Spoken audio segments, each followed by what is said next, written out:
Good morning, friends. Myself Jatin Dave from Asapura School, and we are welcome all of you.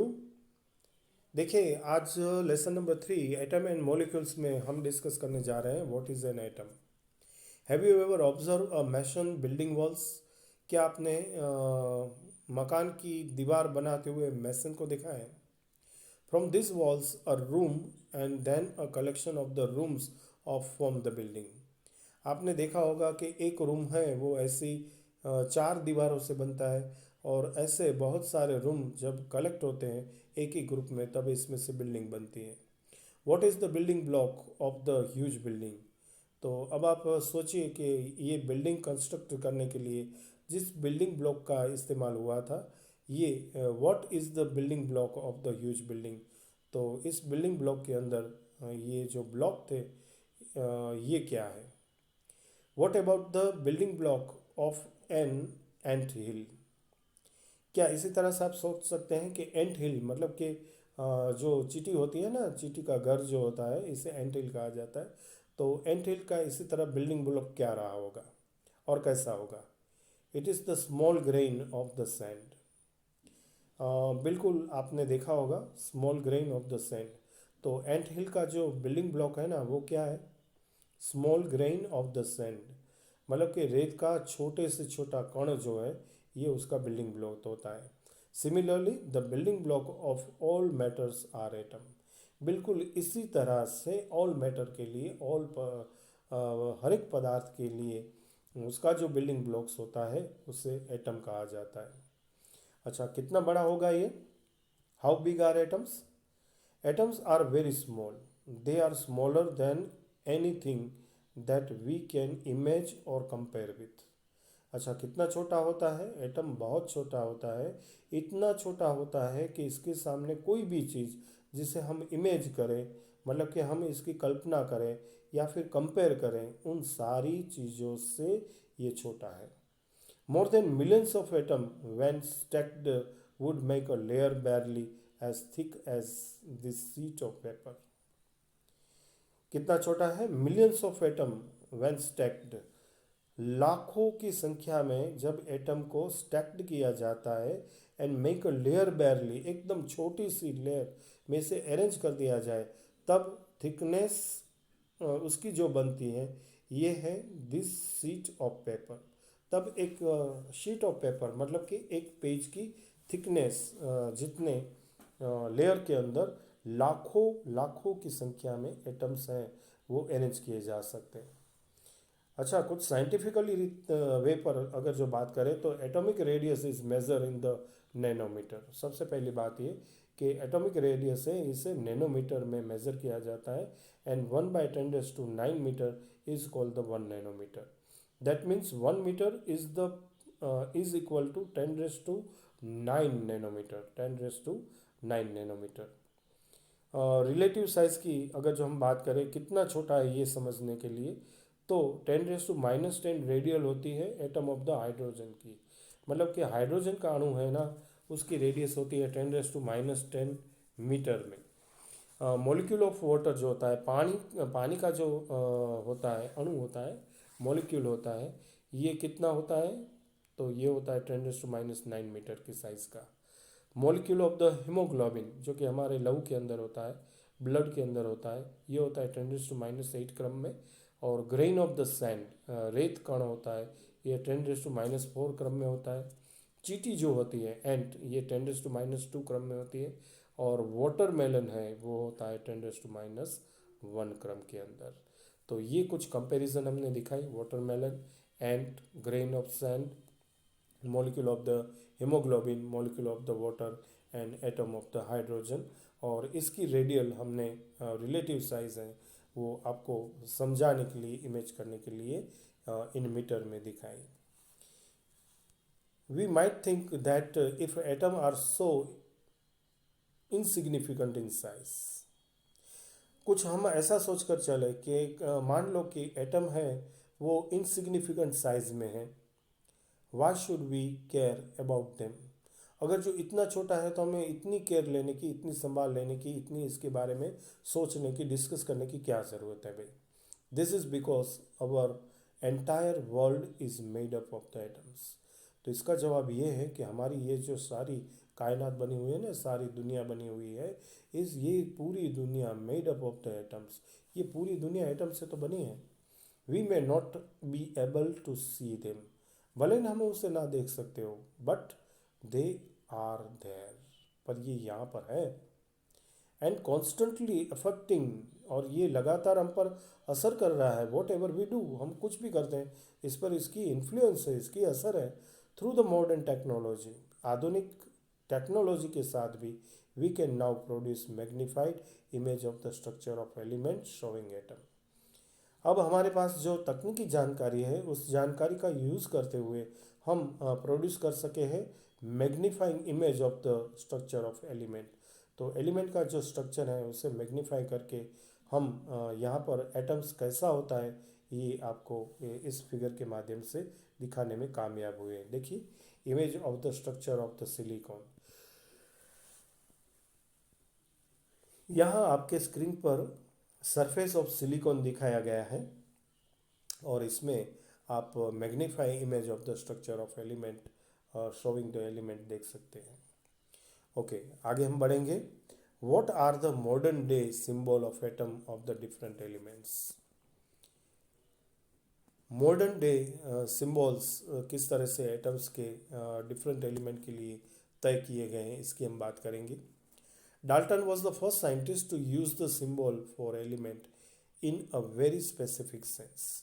Dalton वो व्यक्ति था, वो पहला वैज्ञानिक था जिसने अलग अलग प्रकार के सिंबल एलिमेंट को दिखाने के लिए, एलिमेंट को समझने के लिए वेरी स्पेसिफिक सेंस में यूज़ किए थे। When he used the symbol for the element, he also meant a definite quantity of the element. जब उसने ये डिफरेंट सिम्बल्स के यूज़ किए थे एलिमेंट के लिए, ही ऑल्सो मेंट, उसका ये भी मतलब था कि definite quantity of that element, and that is one atom of that element. तो यहाँ पर उसने definite quantity of the element की बात कही थी। That means one atom of that element, उस एलिमेंट के एक एटम की। इसके बाद Berzelius suggest that the symbol of element be made from one और two letters of the name of the element. इसके बाद दूसरे जो साइंटिस्ट आए बेर्ज़ेलियस, उस बेर्ज़ेलियस ने सजेस्ट किया एलिमेंट के सिंबल के लिए वन और two letter of the name of the element इसका यूज़ करना चाहिए। तो सबसे पहले जो symbol for the some elements as a propose by the Dalton ने जो प्रपोज किया था, ये कुछ एलिमेंट और इसके सिंबल्स आपके स्क्रीन पर हैं।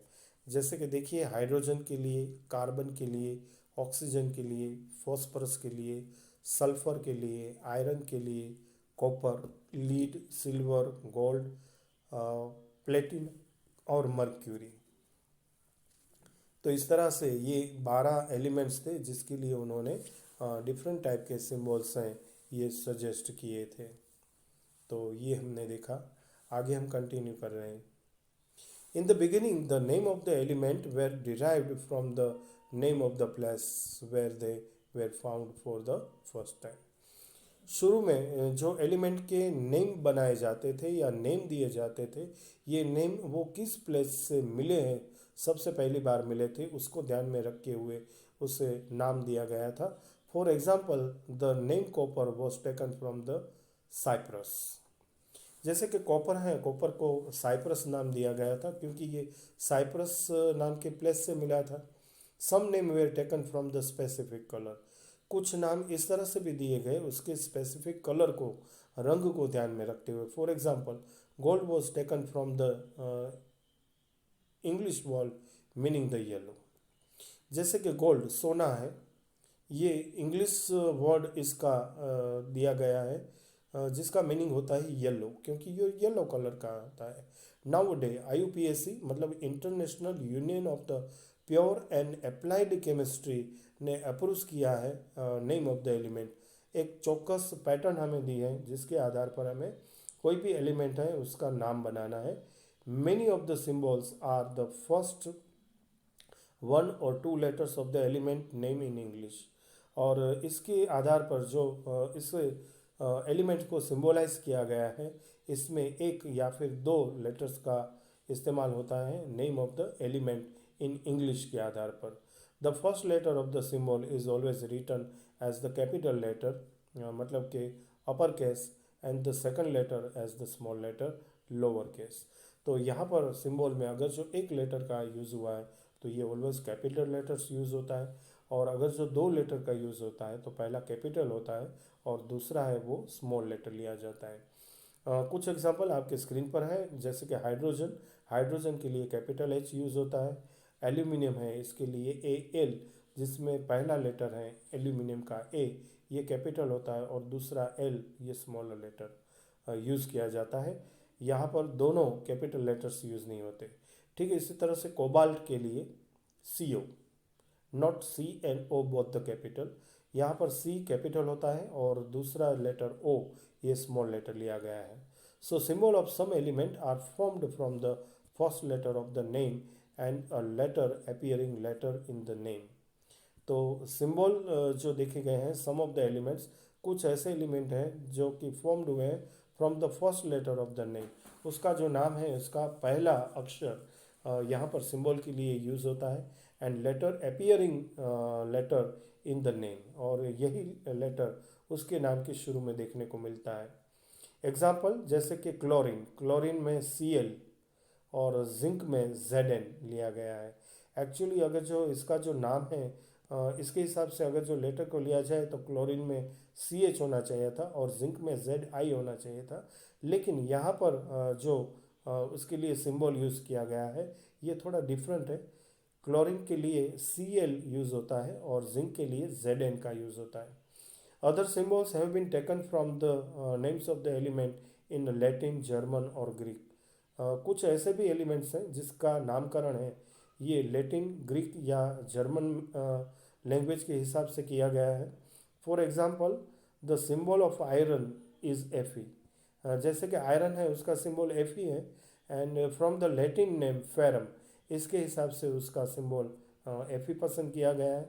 ठीक है, इसी तरह से सोडियम के लिए Na सिंबल का यूज़ करते हैं और ये इसका नाम है नेट्रियम, जिस पर से उसका सिंबल Na यूज़ हुआ है। और पोटेशियम के लिए K यूज़ होता है जिसका लैटिन नाम है कैलियम, जिस पर से उसे K सिंबल मिला है।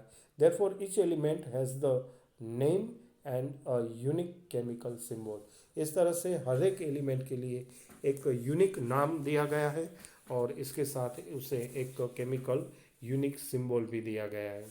देखिए आपकी स्क्रीन पर एक table 3.1 symbol of the some element के साथ। The above table is given for you to refer to whenever you study about the element। जब भी आप एलिमेंट के बारे में स्टडी करो तब ये टेबल को आपको रिफर करना है। Do not bother the memorise all in one go. आपको इसे मेमोराइज नहीं करना है, याद बात नहीं रखना है, इसे रटना नहीं है। With the passage of the time the repeated uses will automatically be able to reproduce the symbols. तो जब जब बार बार आप इसका इस्तेमाल करोगे और टेबल को देखोगे तो धीरे धीरे वो खुद रिकॉल हो जाएगा। इसके लिए आपको कोई टेंशन नहीं लेना है, आपको बोदर नहीं होना है किस तरह इसे याद रखेंगे। आपके स्क्रीन पर ये टेबल पूरी तरह हम अरेंज करने की कोशिश करने जा रहे हैं। ठीक है, देखिए एल्यूमिनियम के लिए सिंबल है Al, ऑर्गन के लिए Ar, बेरिलियम के लिए Ba, बोरॉन का B, फिर ब्रोमीन का Br, कैल्शियम का Ca, कार्बन का C, क्लोरीन के लिए Cl, कोबाल्ट के लिए Co, कॉपर का Cu, फ्लोरीन का F, गोल्ड के लिए Au, फिर हाइड्रोजन का H, आयोडीन का I, आयरन का Fe, लेड के लिए Pb, मैग्नीशियम का Mg, नियोन का Ne, नाइट्रोजन के लिए N, ऑक्सीजन का O, पोटेशियम के लिए K, सिलिकॉन के लिए Si, सिल्वर के लिए Ag, सोडियम के लिए Na, सल्फर का S, यूरेनियम का U और जिंक के लिए Zn। ये प्रमुख रूप से इस्तेमाल होने वाले सिम्बल्स हैं। ओके, इस वीडियो में हमने यहाँ तक ही रुकना मुनासिब समझा है। फिर से एक बार आपका धन्यवाद करेंगे और आपसे विदा चाहेंगे। Thank you very much and bye bye.